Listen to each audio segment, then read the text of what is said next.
এই তো দেখুন, এটা হচ্ছে আমাদের শরীয়তপুরের হসপিটাল। এখানে আমরা সব সময় দেখাই।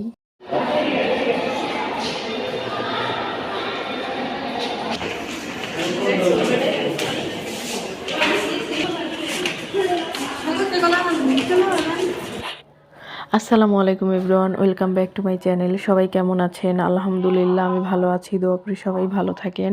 চলে আসলাম নতুন একটি ভিডিও নিয়ে, আশা করি ভালো লাগবে। আর এই তো দেখুন, চলে আসছি হসপিটাল। আমার খালাতো বোন অনেক অসুস্থ, তার জন্য ভাবলাম ওর একটু ডাক্তার দেখাই। ওর মানে অনেক দিনই হয়েছে জ্বর, ঠান্ডা, কাশি, ভালোই হইতেছে না। ওষুধ বাসায় খেয়েছে, এমনিতে ফার্মেসি দেখা, কিন্তু ভালো হইতেছে না। তাই ভাবলাম যে এই সমস্যা কিসের জন্য, যেহেতু ছোট মানুষ, ওর প্রাইভেট থাকে, সকালবেলা বের হয় অসুস্থ থাকলে, এই যে কিছুদিন যাবত স্কুলে যেতে পারতেছে না, তাই ওরে নিয়ে আসলাম। আর আমি ওরে বলছিলাম যে যাও, তোমার ভাই আছে, সমস্যা নাই। ও বলে না আপু তুমি চলো। তারপর কি করব, ওরে নিয়ে আসছি। আমি শুধু কিন্তু বাইরেই দাঁড়িয়ে আছি, কিছুই করতে পারি নাই। তারপরে ওর আমার আশা লাগবে। আর এই তো দেখুন, আজকে যেয়ে দেখি এত পরিমাণ লোক ছিল, কি করব। পরে ওর ভাইয়া ওরে নিয়ে গেছে, যেহেতু অনেক লোক, আমরা ভিতরে যাই নাই, শুধু শুধু কি করতে যাব। আমার সাথে আবার আমার ছেলে আছে, তার জন্য ভাবলাম ওর ভাইয়ার সাথে যাক। ওরা কিন্তু ভিতরে ঢুকে গেছে অলরেডি। দেখানোর পর একটু পরে চলে আসবে, তারপর ওষুধ দিয়ে তারপর আমরা চলে যাব। আমার মেয়ে আবার মাদ্রাসায় আছে, ও ভাবলাম যে ওরে এইখান থেকে বিদায় দিয়ে ওরে বলবো যে আমাদের বাসায় যে চলে যায়। আর আমি হচ্ছে আমার মেয়েকে আনতে মাদ্রাসায় চলে যাব। এই হসপিটাল থেকে মাদ্রাসা বেশি একটা দূরে না। আর এই তো দেখুন কত মানুষ আজকে, অনেক মানুষই সবসময় থাকে, বিশেষ করে শুক্রবার তো বন্ধ থাকে, শনিবার কম থাকে। এই যে দেখুন ওরা চলে আসছে, রবিবার হয় বেশি মানুষ। আমরা এখন চলে যাব ঔষধ আনতে। অপর সাইডে যে হসপিটালটা আছে সেখানে ওষুধ। আর এই তো এখন আমাদের ওষুধ নেওয়া হয়ে গেছে। এখন এই তো ওর ভাইয়া চলে যাবে অফিসে। আর দেখুন এইখান থেকে কিন্তু অফিসটা দেখা যায়, ওই যে সিভিল সার্জন অফিস লেখা আছে, সে চলে যাবে তার অফিসে। আমরা একটু ঝালমুড়ি খাবো, তারপর চলে যাব। আমি আমার জায়গায় চলে যাবে, আমার খালাতো বোন ও বাসায় চলে যাবে। আর এখানে দেখি একটু খোলামেলা ভালোই লাগতেছে। আসলে হসপিটাল কিন্তু আগে এইটা ছিল না। আমি যখন ওষুধ আনতে যেটা গিয়েছি ওইটাই কিন্তু আগে ছিল, এটা নতুন করছে। আর এই তো এখন চলে যাব।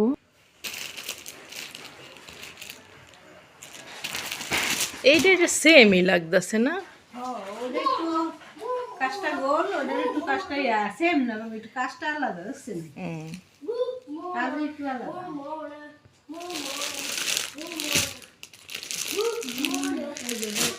ফুলরা আছে মাঝখানে। আজ কিছু শপিং আপনাদের মাঝে শেয়ার করব, কেমন হলো অবশ্যই কমেন্টের মাধ্যমে জানাবেন। আমি কিন্তু সব সময় মার্কেট থেকে 3 পিস কিনি।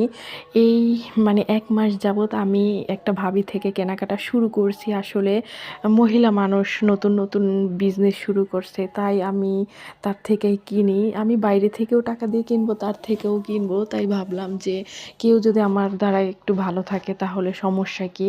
ভাবি 2-3 দিন আসছে, যে ভাবি আমার থেকে কিছু কেনাকাটা করেন, আপনারা তো অনেক ড্রেস কিনেন, তাই কি করব, আমার অনেক খারাপ লাগছে। তারপর ভাবি থেকে আমি মোট 4টা ড্রেস কিনছি, একটা বিছানা চাদর কিনছি, একটা চাদর কিনছি আমার পরার জন্য। আর এই তো দেখুন, এই ড্রেসটা আমি ওই ভাবি থেকে কিনছি। কেনার পর আমি শুধু একদিন পরছি, ওইভাবে পরি নাই। বাটিক ড্রেস, আমি বাটিক কম পরি। কেমন হলো অবশ্যই জানাবেন কিন্তু। বাট এমনিতে ড্রেসটা কিন্তু সুন্দর ছিল। আর এই তো এই চাদরটা আমি এমনিতে বাসায় পরার জন্য কিনছি, 500 টাকা নিছে। জানি না দাম বেশি হয়েছে কি না, থাক। তারপরও স্বাভাবিক একটা মানুষ বাসায় এসে দিয়ে যায়। আর আমি বাইরে গেলেও তো আমার 50 টাকা ভাড়া বেশি লাগে, সেজন্য আমি ওই চিন্তা করি না, আমি তার থেকেই কিনি। ভালো হলে সব সময় কিনবো, যেহেতু সব সময় মার্কেট থেকে কিনি। তাই সে আমাকে অনেকবারই বলছে যে ভাবি আমার থেকে কিছু ড্রেস কিনেন। আর এই তো এই ড্রেসটাও কিনেছি। ড্রেসটা খয়েরি, আমার কাছে খুব ভালো লাগছে। আপনাদের কাছে কেমন লাগছে তা জানাবেন। ড্রেসটা 950 টাকা নিচ্ছে, জানি না বেশি নিছে কিনা। আর এই ড্রেসটা এখনো বানাইতে দিই না, এটা গতকালকে রাত্রে এসে দিয়ে গেছে। আর ওই দুইটা আরও 3-4 দিন আগে দিছে, দেখে আমি বানাইতে দিয়ে আসছি। আর আনার পর দেখাবো যে ওই ড্রেসগুলো কেমন হয়েছে। আর আজকের ভিডিও এই পর্যন্তই, কেমন হলো অবশ্যই কমেন্টের মাধ্যমে জানাবেন। আর এই তো এই বিছানা চাদরটাও নিয়েছি, বিছানা চাদরটা 1000 টাকা নিছে। আর খয়েরি কালার না আমার অনেক ভালো লাগে, জানি না কার কাছে কেমন লাগে। আজকের ভিডিও এই পর্যন্ত, সবাই ভালো থাকবেন, আল্লাহ হাফেজ।